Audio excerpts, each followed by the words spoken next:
Hi guys, I'm going to read Mr. Jack, a little dog in a big hurry.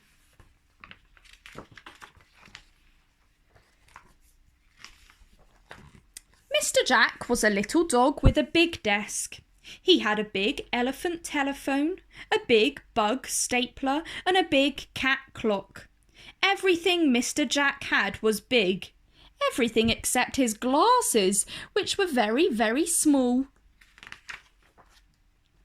On this very special day, Mr. Jack had just finished work. He switched off his office light and locked up for the night.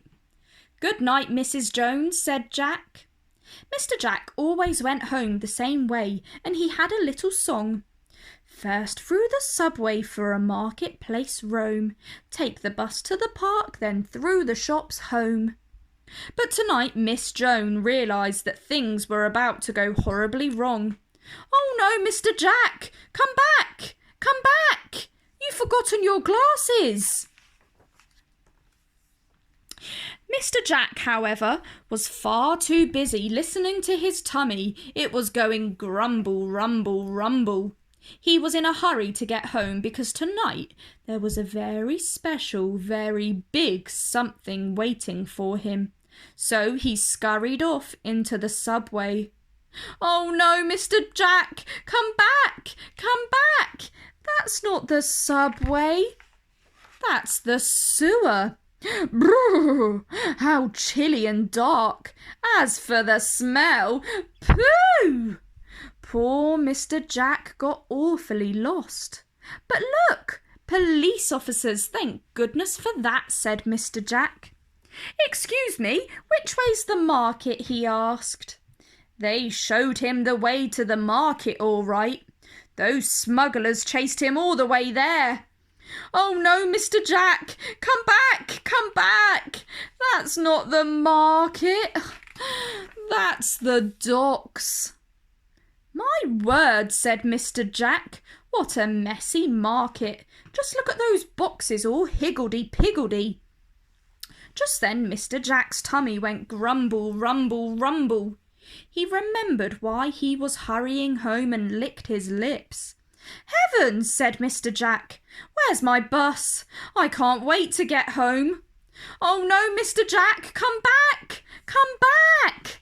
That's not a bus. That's a banana truck." Poor Mr. Jack. He lifted his hat politely toward the banana sacks. "Good evening, gentlemen," he said. Mr. Jack hummed to himself. "First through the subway for a marketplace roam, take the bus to the park, then through the shops home." He jumped out at the first stop. There were the great iron railings of the park with the waving palm trees. "But Mr. Jack, come back! Come back! That's not the park. That's the zoo." Mr. Jack smelt the flowers, fed the ducks, listened to the band, and met some very lively children. It was all rather odd. By the time Mr. Jack came out of the zoo, he was very, very hungry. His special day was turning out to be rather peculiar. His hat was battered, he smelt of bananas, and he still had a long way to go. "Whew, maybe I'll stop in this cafe for a little rest," he panted.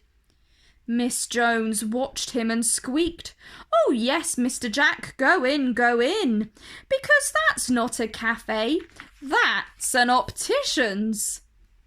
Mr. Jack asked for some lemonade. "May I suggest that you need spectacles, sir?" said the optician. Mr. Jack was puzzled. "Spectacles," he said. "But my dear, I'm already wearing spectacles." "Here, try these," said the optician, and as soon as Mr. Jack put them on, everything became clear. And gracious, there was Miss Jones. "Oh dear," said Mr. Jack, "have I done it again?" Just then Mr. Jack's tummy went grumble, rumble, rumble. He smiled a big smile. He remembered it was his very special day. "You're all invited back to my house," cried Mr. Jack. And there it was at last, his very special, very big birthday cake. The end. If you enjoyed that story, like down below and subscribe to my channel for more.